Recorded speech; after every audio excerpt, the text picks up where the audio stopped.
Hello and welcome back to RT CIMS, or Complex Issues Made Simple.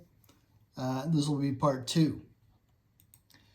If you remember in part 1, we talked about the rules of mechanical ventilation, and we gave an overview of what we think the general rules of mechanical ventilation are. And the very first rule we talked about was tidal volume. So we'll dive a little deeper into tidal volume now. As we discussed, it's recommended that tidal volume be kept somewhere between 4 and 8 milliliters per kilogram of predicted body weight. And then once you have accomplished that tidal volume, then you should dose the ventilator to the patient. Now, where do we get these numbers from? You are probably all aware of the ARMA trial, which was conducted by the Acute Respiratory Distress Syndrome Network, or ARDSNet.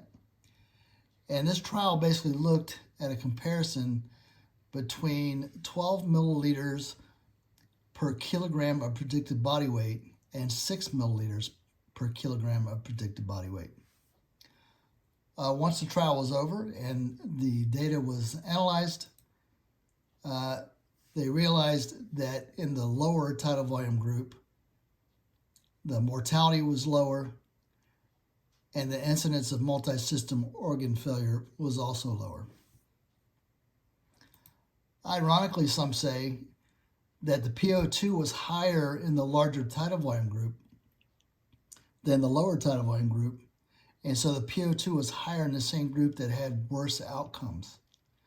So we think that the use of improvement in oxygenation is a poor indicator of better outcomes. Now, you may recall the term baby lung, and what this means is that people who have severe respiratory failure oftentimes have significant consolidation, as seen in the image on the right, compared to almost normal pathophysiology on the left side there.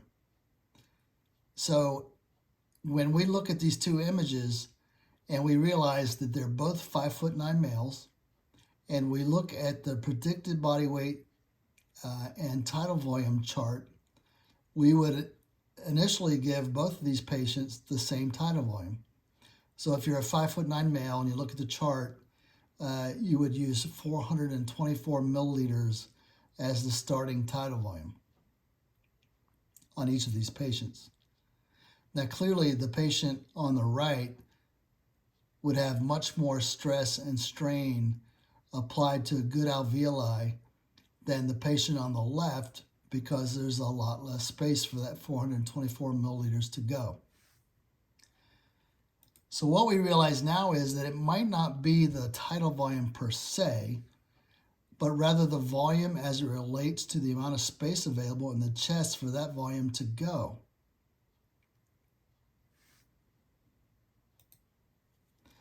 So how do we know what that relationship is between the amount of volume that's in the chest and the amount of space that's available for that volume?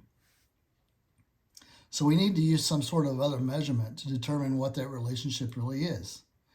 And what we think, and almost every study that's been done since the ARMA trial has looked at pressures as a surrogate for the amount of space available in the lungs for a certain amount of volume to go.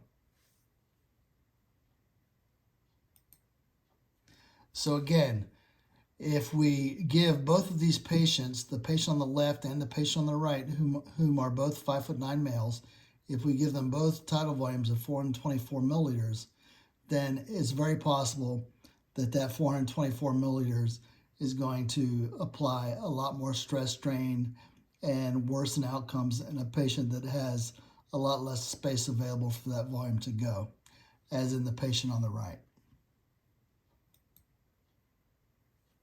So given this, the next part, or part 3 of the rules of mechanical ventilation, we're going to talk about plateau pressure and driving pressure and how we might use those numbers as surrogates for the amount of space available for the lungs to receive volumes.